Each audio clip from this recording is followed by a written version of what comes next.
You are now listening to the War Report Podcast Network. What's up, everybody? Welcome back to the College League Podcast. I'm Dylan Larck, on Twitter, here to talk about the latest in Auburn athletic news as we have a loaded show today because guess what? Gymnastics is back in season. We got SEC conference play for both men's and women's basketball and some not head coaching, but some coaching updates for Auburn football as well. And we'll go ahead and get started into it because this was a very iffy promotion, if I must say so of myself.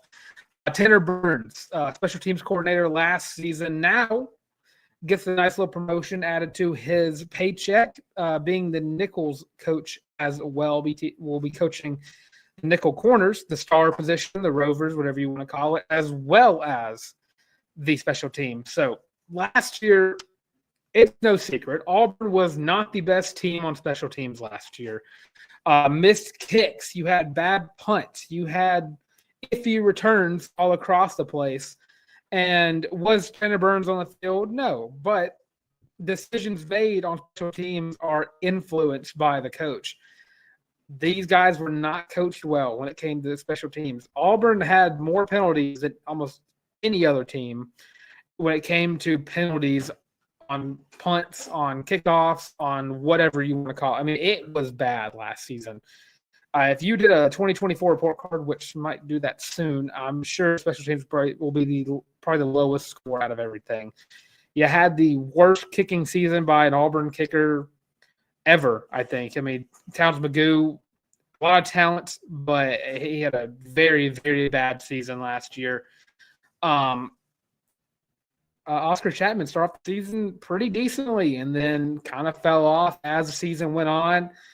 And, of course, Jeremiah Cobb and a few other guys in kick returning, they just made bad return attempts. They would catch the ball in the back of the end zone, try to run it out. They would just wouldn't call a fair catch. Fair catches were not a part of what Auburn wanted to do on special teams last season. So Tanner Burns now is getting a promotion. After last season, he's going to stick with the Tigers and will be the special team coordinator again, but now he will be a defensive assistant coaching up and now I'm reading that he will be edge and outside linebacker. So, yeah, he will be doing the nickel position as well. So I just don't think it's a good hire in the sense of I don't think it's a good promotion. I think you have plenty of other opportunities to go out and get and poach someone else's coach. Get a G5 team's outside linebackers coach. You're trying to replace Josh Aldridge, and Aldridge did a great job both on the field with his linebackers as well as in recruiting. Tanner Burns, from what I can assume, would be a good recruiter. He is a part of the Hugh coaching staff, so it's kind of like 1A of what you need to do to be on the Hugh Freeze coaching, like on the staff is just on the payroll. You got to be good at recruiting. Tanner Burns, I presume, is a good recruiter, but I don't know if he's good for the special teams coordinator position, and I don't know if he's fully qualified for coaching the nickel corners because last time he was the coach, he was an outside linebacker or like a defensive coach. He was an outside linebackers coach like years ago. But yeah, I'm not too. I don't want to say I'm not happy about it, but I don't think this is the best course of action Auburn had to go with. I definitely think this was and this is the second time Auburn has promoted a guy from, I guess not really off the field, but from like inside the program. TJ Rushing was a off the field defensive assistant last year. Now he'll be helping coach alongside DJ Durkin. And now you have Tanner Burns now getting a promotion of himself, going from special teams to special teams and on the defense side of the ball. So I'm just not sure this was the best pickup or best hire Auburn could have made here. I think that there are plenty of other qualified guys who would look at Auburn as a potential, like, really good landing spot for them because Auburn's defense last year was really good. You had a lot of great young talent on this defensive side of the ball, and Now, if you see the slightest bit of decline out of those young guys playing in the positions under Tanner Burns, I mean, it's going to fall on him. It's going to fall right on to Tanner Burns' plate, and I mean, I don't think he survives the next year at that point. I think me and a lot of fans can agree to this. Was we were kind of shocked at how bad the special teams was last year, and nothing was done to help it. Because at some point, it kind of goes this into like Peyton Thorne and the interceptions. How much of that can you blame on Hugh Freeze? If Peyton Thorne's the one throwing the interceptions, if the kickers are missing the kicks, can you really put that on Tanner Burns? But there's too much other issues going on. You had Oscar Chapman just kind of declined in the year, and again, those penalties were ridiculous. 2-minute penalties on punts, on kickoffs, on just returns in general. It killed the offense at times. So yeah, I am shocked to have heard that he's getting the promotion to that. Hopefully it works out.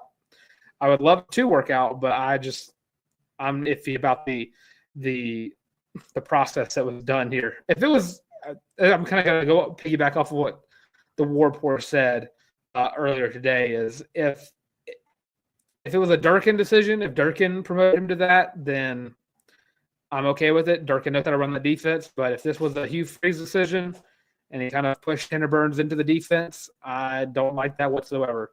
So, of course, Burns is a Hugh Freeze guy. So, no idea what it could possibly come down to. So yeah, leave your thoughts about that in the comment section below. Still just very iffy about that whole thing. So yeah, moving on. Transfer portal updates. So Auburn's still attacking the transfer portal to this day, looking at positions that I thought we were already done looking at. Some wide receivers have gotten offered. One being App State wide receiver, grad transfer, Caden Robinson. Got himself an offer from the Tigers. He was a very accomplished wide receiver for App State at like 2,000 plus yards for the Mountaineers. But I think Auburn's pretty much loaded the wide receiver. I mean, last year was like the best wide receiver room Auburn has had maybe ever, but definitely so in the last like 20 years. Just absolutely loaded wide receiver room from top to bottom. And you're probably going to get another one similar to that with Ratio Fields and Eric Singleton both coming to the Plains for this season. But I just don't know if you have enough snaps for these wide receivers if you keep picking up guys. And I don't know about picking another wide receiver. I think it'd be a very bad move. So Teresa, what's going on, Teresa? Most people thought TB was going to be fired. Does he have the experience with this group?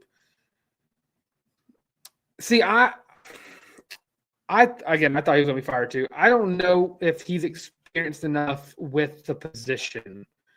Like, he's coached linebackers before, and from what I've been hearing, he's going to be he's going to be coaching the nickels, and he's never coached corners. So I don't know what it kind of brings in, like what he brings in to. Because, again, like last year, that position was fine. Caleb Harris and Chip Anthony both. You didn't really get to see Keontae Scott play that position last year. You got to see it 2 years ago. But Auburn's had a pretty good slot corner the past 2 years in a row. Keontae Scott, again, in 2023, had a great year. Could have went to the draft after that year. Terrible year this year. But now Champ Anthony was playing great. Had a really good start to that Arkansas game. Then he ended up getting hurt. Vanderbilt game. Caleb Harris had to step into that position and played great. But I just don't think that Tanner Burns has that experience coaching that position. And again, he hasn't coached defense in a while.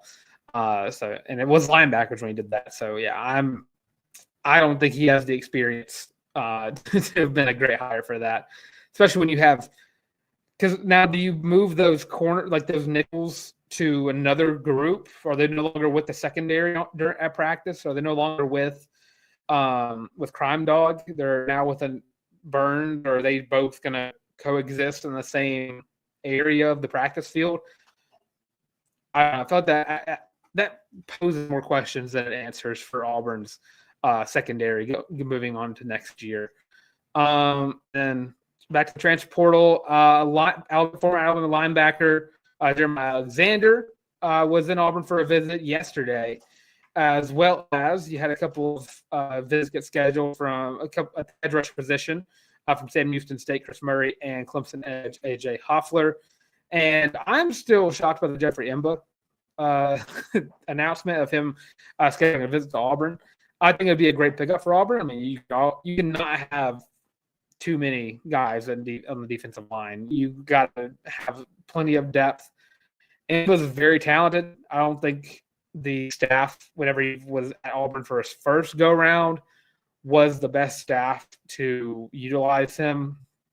And I don't even know how he did at Purdue last year. I know he wanted to come to Auburn and potentially go to the draft eventually, but he did not play well enough. And Purdue last year was not good.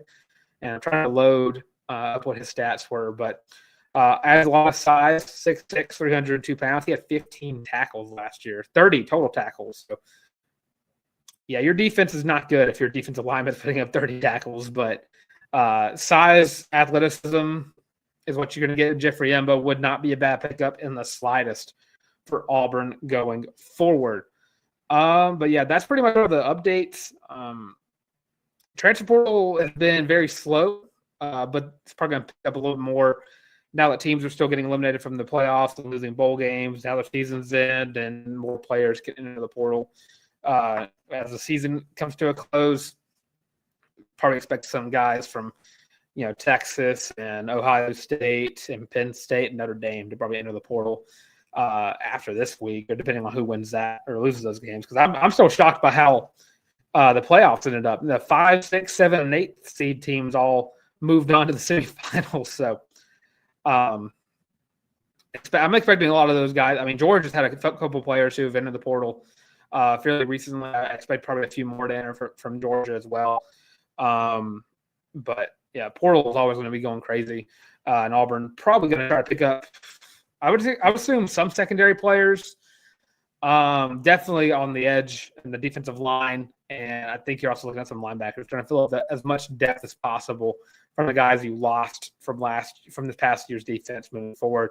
And of course, you always need offensive linemen as well. So I think you're pretty much done with quarterbacks. I think you're going to try to just kind of work with the 3 guys you got. You'll settle for a 4th if you can get one. Running backs, you picked up a great one out of the portal. You got 2 great ones waiting around for the carries. Maybe a tight end. But overall, I think Auburn's going to be slowing down a lot more in the portal. It's probably going to pick it up more after spring, after 8A, and kind of see holes that they have. But right now, I just don't think Auburn needs too much more out of the portal. Right now, it comes more down to, will your scheme work with the team you got laid out in front of you? So that'll be interesting to see moving forward. Of course, spring practice, I think, starts in March. And they'll go all the way through April. Or they'll start in February. One of the two. Spring practice starts fairly soon. And we'll get to see all of what Auburn has to offer moving forward. And then, of course, all that ends with A-Day, which, if it pans out like it's supposed to, the College League March Madness tournament will still go on this year. The winner should get A-Day tickets if the schedule works out according to plan. If not, another merch care package to give out with a free College League hat and shirt to go alongside that. So make sure you're studying up college basketball as we get ready for March, which is in just in 26 days, 28 in February. So pretty close. Got 2 months, and then you got college basketball all over the screens watching March Madness going on. Speaking of basketball, it is the prevalent sport going on right now around Auburn's campus as Auburn starts off SEC conference play 1-0, taking down Missouri 84-68 in a game that sounds like it was a lot closer than it was, but Auburn fully dominated this game from start to finish. Missouri was in it for a while. I guess I said start to finish, but they were in it for a while. Auburn ended up just kind of taking the game away. I mean, up to one point, Missouri had the lead. It was 7-6, correction. And Auburn got up and never let it go again. And I mean, again, at points it gets hard to really analyze this team or give a great analysis of it because, I mean, Janai Broome, every single night he is on the court. He is taking over games, 24 points, 7 rebounds, 2 assists, 1 steal, ties his career high in blocks with 4. And, of course, you had Dylan Cardwell, who only put up 2 points, but also had 3 blocks to add for himself, a rebound, and an assist. Chad Beckham-Mazar, another double-digit night for him, 13 points, 3 steals, 2 assists, and 3 rebounds. Denver Jones, 10 points on a quieter night, was 2 for 6 from the three-point line, 7 assists from Denver Jones as well, and a rebound to add to that. Miles Kelly, in 32 minutes, had 6 points, 6 points, and 5 rebounds. Had an assist, a steal, and a block for himself. Off the bench, of course, you always had a good night from Chaney Johnson getting some starting minutes because Dylan Cardwell got knocked out of the game a little early. Chaney Johnson came in and kind of took over for Dylan Cardwell, came back. 13 points, 7 rebounds, 2 assists, 2 steals, and a block for Chaney. And then Tahad Pettiford, again, having himself a night, 10 points. Also had a steal and 2 assists. He had some great threes in this game. Auburn shot 47% from the three-point line and shot 57% from the field. Just an overall great night from the Tigers, the Auburn Tigers, that being. Missouri, again, this is not a bad Missouri team at that, too. Auburn just overwhelms opponents. I mean, you outscored them or outshot them 57-38 from the field to the three-point line, 47-30. Rebounds, you got out-rebounded. Missouri's a very tall team, had 2 more rebounds than Auburn did, 31-29. And that Auburn out-assisted them 18-12. Missouri actually forced more steals. Auburn had a few turnovers in this game. It was 13-9. Auburn had 9 blocks in this game to Missouri's 1. And fast break points, Missouri actually had the lead in this, 17-13 points in the paint. Missouri kept it close, was 30-24. And fouls, it was pretty even on that. The largest lead Missouri had was 1, and the largest lead Auburn had was 26, which is ultimately – well, no, that's not what they won with. It was 16 they won with. But Auburn dominated yet again. Up next is Texas, and we'll be previewing that game on the Tuesday show. But, again, I mean, this team is so flipping good. I said it a few weeks – or last week, I think I said this. This team is legit. I had my doubts about last year's team. I was bugging about that team a lot last year, but this team, there's something different about it. I mean, the way they play day in and day out, playing full 2 halves of basketball, just a very complete team. And you never know which guy's going to take over the game next to Janai Broome on a given night, but ultimately, this is a good basketball team. This is a really good basketball team. And if you haven't seen them, I mean, their tickets are not cheap.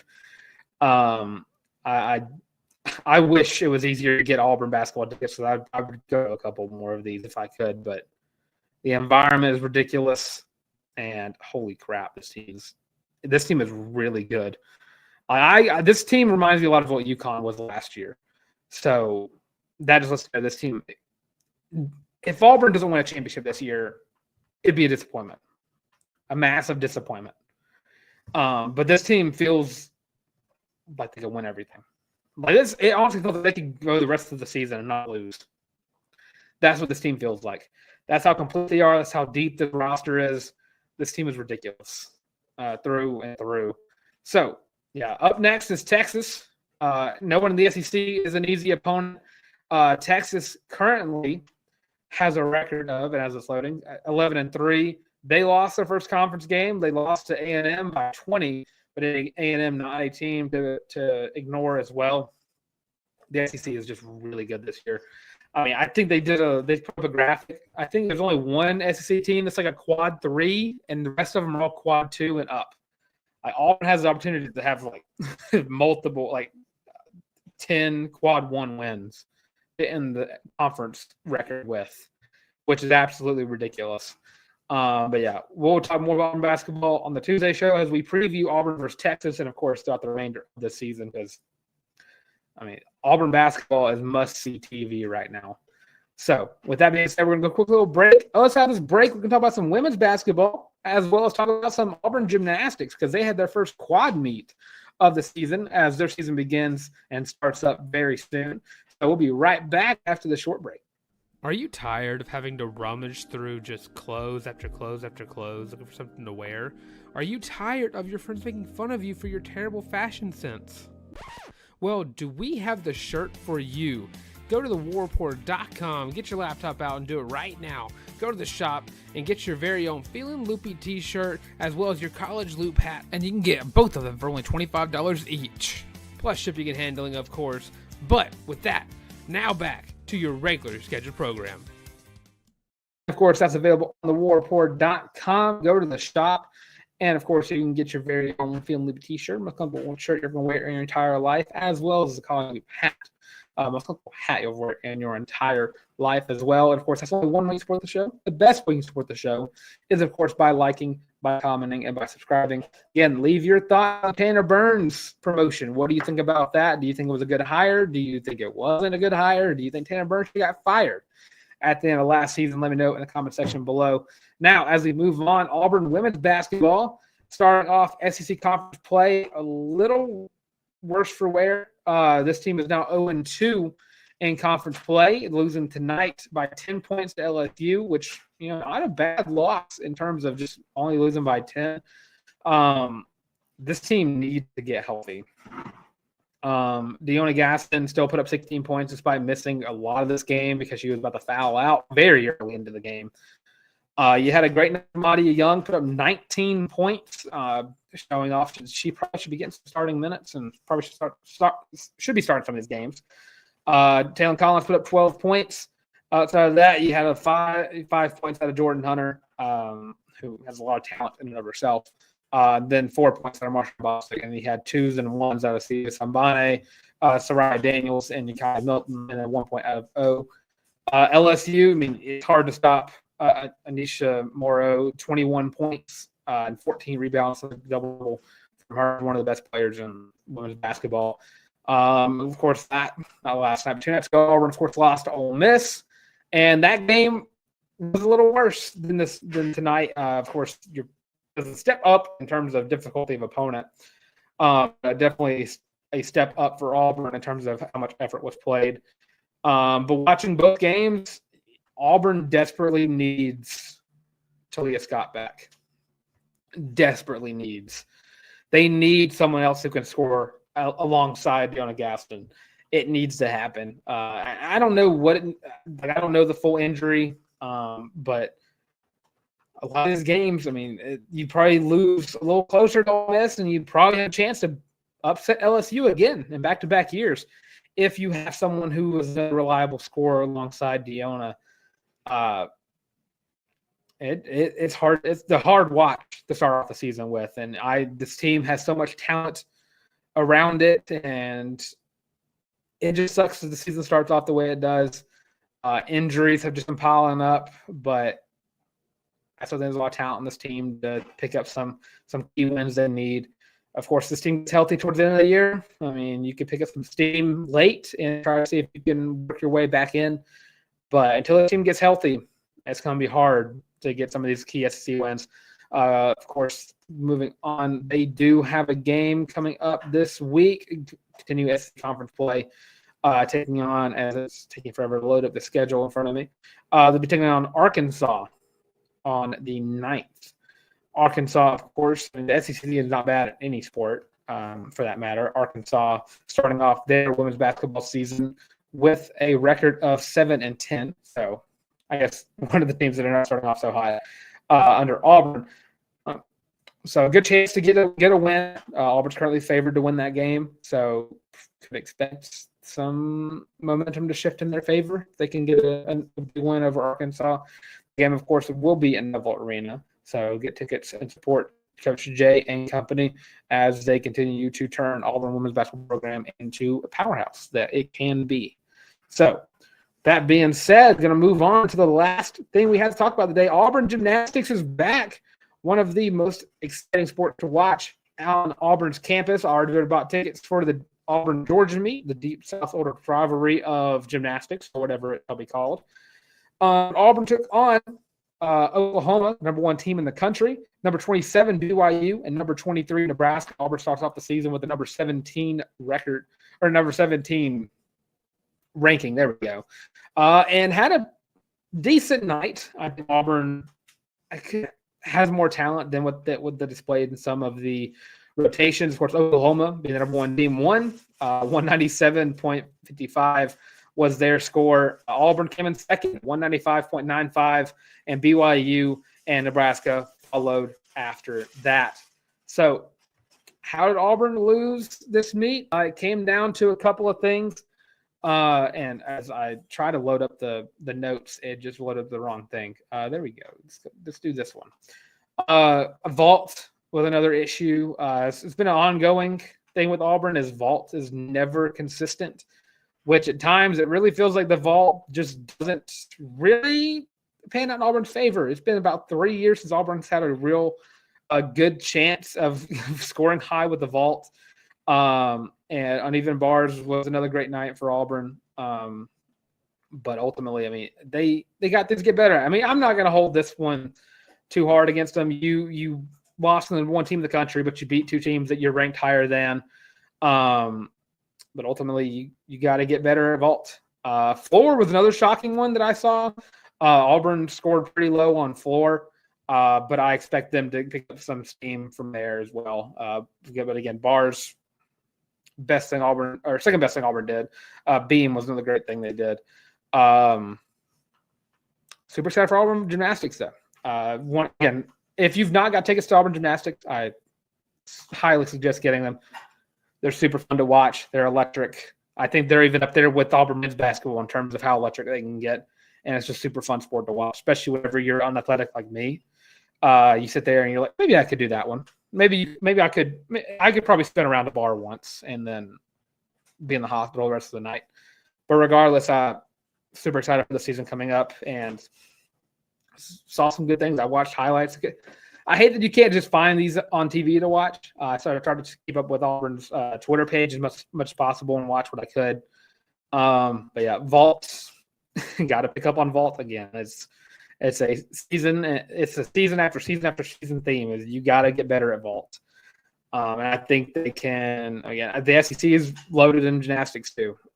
It seems like football is the SEC is not as strong as they used to be, but every other sport very loaded up for the SEC. But yeah, get your tickets to Auburn Gymnastics. Super fun to watch, and sometimes they sell out, but get a lot of tickets. I mean, I was able to finally get actual seats this time around, so standing room only. I made sure I got, as soon as they opened up tickets, I was getting a couple. So make sure you get your tickets today. Well, that does it for this time of the College Loop podcast. I want to thank everybody for tuning in to the live stream. I just want to let everybody know I'm Dylan Larck, on Twitter and on Instagram as well. I'm Dylan Larck at DYLENLRCK. And of course, everybody in the College Loop podcast, if you'd like, comment, and subscribe, and leave your thoughts on the Tanner Burns promotion, as well as, do you think this Auburn basketball team is going to win the championship? I might be bugging a little bit and thinking that they might. That's just how good that team is. And of course, check us out on social media as well: Twitter, TikTok, Facebook, Instagram, the works. All those at the College Loop.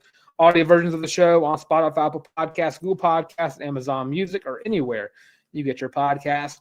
And now, with all that being said, watch some of the College Loop podcast. And as always, War Eagle.